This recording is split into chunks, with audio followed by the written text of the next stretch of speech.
साथियों नमस्कार, कैसे हैं आप सब लोग।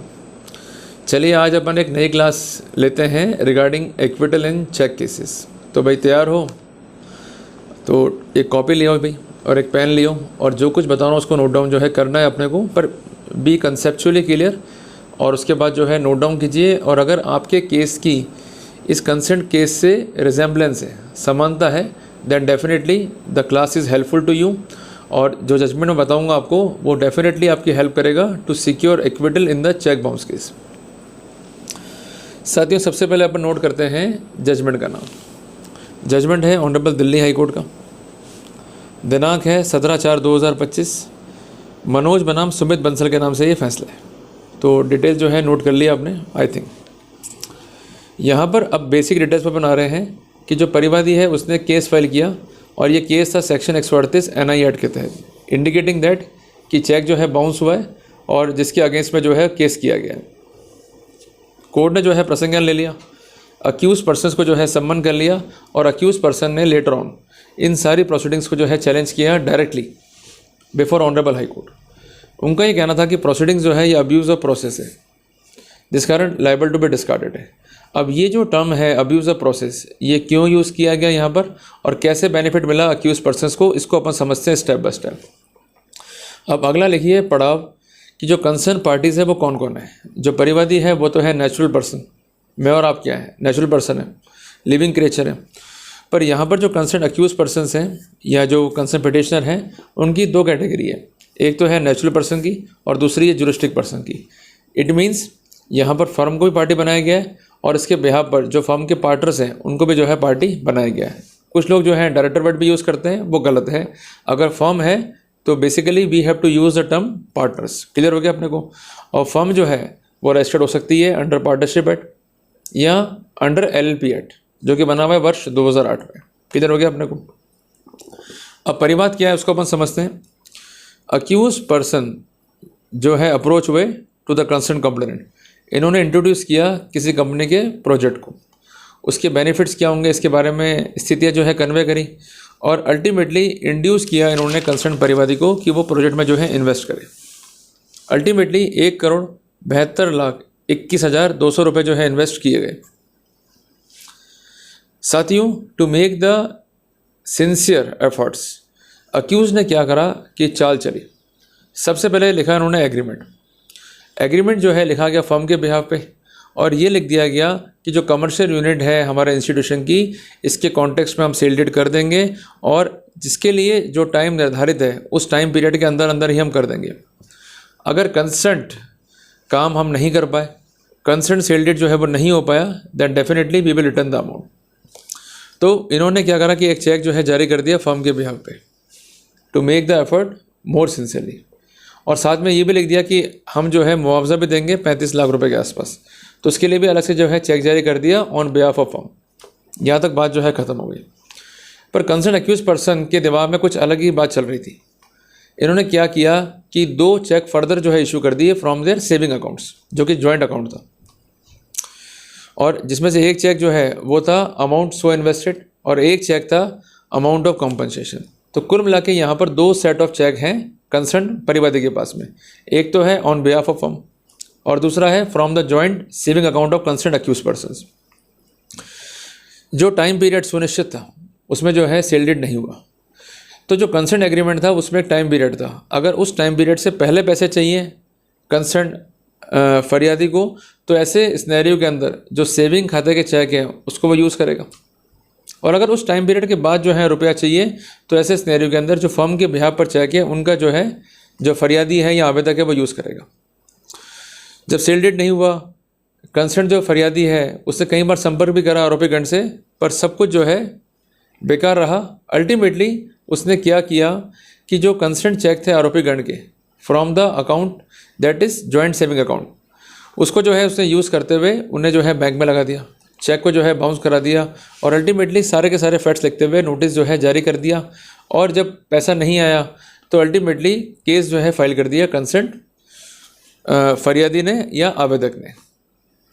उसने क्या करा इन द मीनवाइल कि अगेन जो सेकंड सेट ऑफ चेक था जो था फर्म के बिहाफ पर, उसको भी जो है यूज़ में ले लिया और वो चेक भी जो है बैंक में लगा दिए, चेक को बाउंस करा दिया, नोटिस सर्व कर दिया और परिवाद जो है दाखिल कर दिया। अब यहाँ पर एक ही कॉज ऑफ एक्शन पे दो परिवाद थे। जब ये नोटिस मिले कंसर्न आरोपी गण को तो उन्होंने केस को स्टडी किया तो ये पाया कि हूबहू सेम केस है, बस फ़र्क इतना सा है कि एक जो केस है उसमें चेक यूज़ हुए हैं कंसर्निंग अकाउंट जो कि बिलोंग करता है towards joint saving account of the accused person, और दूसरे केस में जो चेक यूज़ हुए हैं वो बिलोंग करता है टू द अकाउंट जो कंसर्न है विद अकाउंट ऑफ फर्म से। क्लियर है। अब जो चेक लगे ऑन बिहाफ ऑफ फर्म और उसका जो आउटकम कंप्लेंट था उसको चैलेंज कर दिया इन लोगों ने कि जब ऑलरेडी जो है चेक लगा दिया है तो ऐसे सिनेरियो में कॉज ऑफ एक्शन लिमिटेड है, एक नया कॉज ऑफ एक्शन जो है जर्मिनेट नहीं होगा by filing a new case based on same cause of action.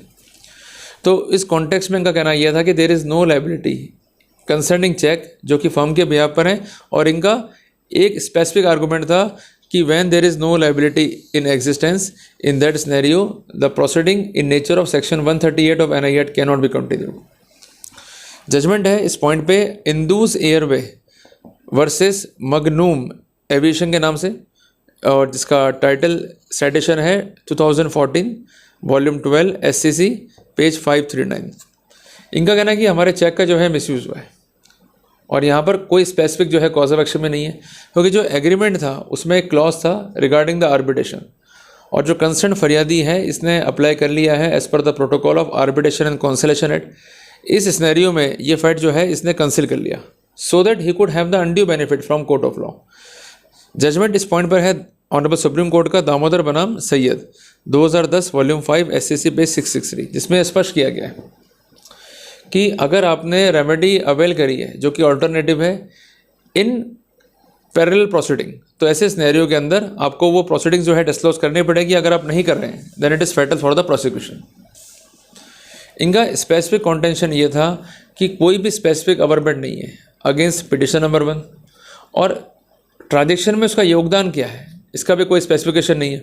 इनका कहना यह है कि जब भी कोई प्रोसिक्यूशन होगा किसी भी फॉर्म का तो वहाँ पर सेक्शन 141 एनएड का जो है कंप्लाइंस करना होगा, और ये स्पेसिफिक करना होगा कि जो कंसर्न व्यक्ति हैं या जो कंसर्न पार्टनर्स हैं उनका रोल क्या है, और क्या वो कंसर्न व्यक्ति डे टू डे अफेयर्स के लिए जिम्मेदार हैं, क्या समर्थन में कॉर्पोरेटिंग एविडेंस है। अगर ऐसा नहीं है तो केस मेंटेनेबल नहीं होगा। जजमेंट है Ashokmal versus upper India steel manufacturing and engineering company limited 2018 volume 4 SCC page 202। इनका स्पेसिफिक कॉन्टेंशन ये था कि बेसिकली जो हमने चेक दिए सेविंग अकाउंट से वो सिक्योरिटी चेक थे। अपार्ट फ्रॉम दैट भले ये जॉइंट अकाउंट से है पर इस पर साइन नहीं है अक्यूज नंबर 2 के, जिसके कारण प्रोसीडिंग जो है मेंटेनेबल नहीं है कंसर्निंग अक्यूज नंबर 2। इसके अलावा जो एग्रीमेंट है फर्म के बिहाफ पर उस पर साइन नहीं है अक्यूज नंबर 2 के, जिस कारण प्रोसीडिंग जो है मेंटेनेबल नहीं है। साथियों कोर्ट ने फैक्ट्स का सर्कमस्टेंसेस का जो है एनालिसिस किया, और जो मैंने पॉइंट बताए हैं आपको वो कोर्ट ने जो है नोट डाउन करें। पहला सीन ये था कि जो कंसर्न परिवादी है वो है in position of 2 set of cheque, एक तो है ऑन बिहाफ ऑफ फर्म और दूसरे हैं from the joint saving account. जो चेक थे सेविंग अकाउंट के वो उसे पहले लगा दिए और उसके बाद चेक लगाए ऑन बिहाफ ऑफ फर्म।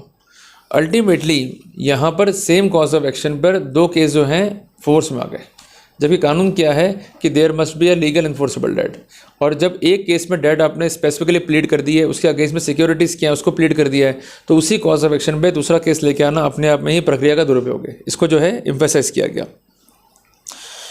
और कोर्ट का ये कहना था कि अगर इतना ही जेन्युइन था परिवादी तो उसकी ड्यूटी थी कि अगर उसने कंसर्न सेविंग खाते के चेक लगा दिए थे तो जो फर्म के बिहाफ पर चेक है उसको रिटर्न करता, पर उसने नहीं करा ऐसा, तो ऐसी स्थिति में उसने चेक का जो है मिसयूज़ किया।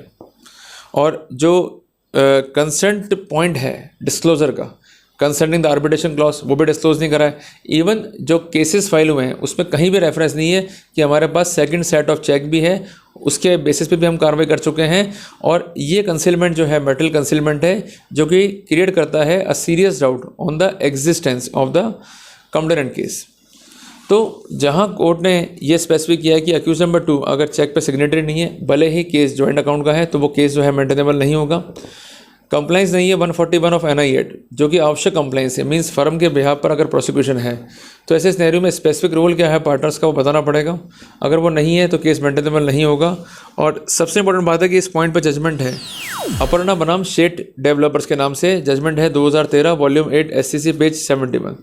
तो इन स्थितियों को देखते हुए जो सेकंड कंप्लेंट था इसमें चेक यूज़ हुए ऑन बिहाफ ऑफ फर्म, उसको तो कम्प्लीटली क्वैश कर दिया। और जो दूसरा केस था उसमें जो अक्यूज नंबर 2 है उसे प्रोसीडिंग से हटा दिया गया 2 ग्राउंड पे। पहली बात तो वो सिग्नेटरी नहीं है to the consent cheque, apart from that जो एग्रीमेंट है उसकी वो सिग्नेटरी नहीं है। तो साथियों बड़ा इंपॉर्टेंट फैसला है कंसेंट आरोपी गण के पक्ष में जो कि जुड़ा हुआ है चेक केसेस से। तो साथियों जब भी चेक का कोई मामला है तो आप ये सुनिश्चित कीजिए कि अगर किसी भी रूप में आपको फर्म के बिहाफ पर किया जा रहा है प्रोसिक्यूट, तो वहाँ पर ये देखिए कि सेक्शन 141 एनआई एक्ट का कंप्लाइंस हुआ है या नहीं हुआ है। अगर नहीं हुआ है then we are having a very good case. दूसरी बात है कि स्पेसिफिक अवरमेंट्स क्या है। अगर अवरमेंट जो है स्पेसिफिक नहीं, अवरमेंट जो है जनरल है, तो लायबिलिटी वहाँ पर अक्रू नहीं होगी। और तीसरी बात है कि कई बार ऐसा होता है कि आपने मल्टीपल चेक दे रखे हैं, तो अगर चेक का मिसयूज़ हुआ है या सेम चेक के ऊपर डिफरेंट कॉज ऑफ एक्शन दिखा करके केसेस फाइल किए गए then it is also fatal, या सेम कॉज ऑफ एक्शन पे डिफरेंट चेक लगा दिए गए हैं और उसके बेसिस पे जो है कंप्लेंट है then it is also fatal. तो ये कुछ महत्वपूर्ण जानकारियाँ हैं और कुछ महत्वपूर्ण तथ्य हैं whenever you are going to defend a false cheque case. तो ये जानकारी जो है काफ़ी आपके काम जो है आने वाली है। तो मैं उम्मीद करता हूँ कि मैंने आपको सब्जेक्ट पे जो है इनलाइटन किया और जो रिसेंट लीगल पोजीशन है इस कंसेंट प्रॉब्लम पे वो क्या है इस बारे में मैंने आपको अवगत कराया। जल्दी मिलते हैं अपन एक नए टॉपिक के साथ। टिल देन जय हिंद जय भारत।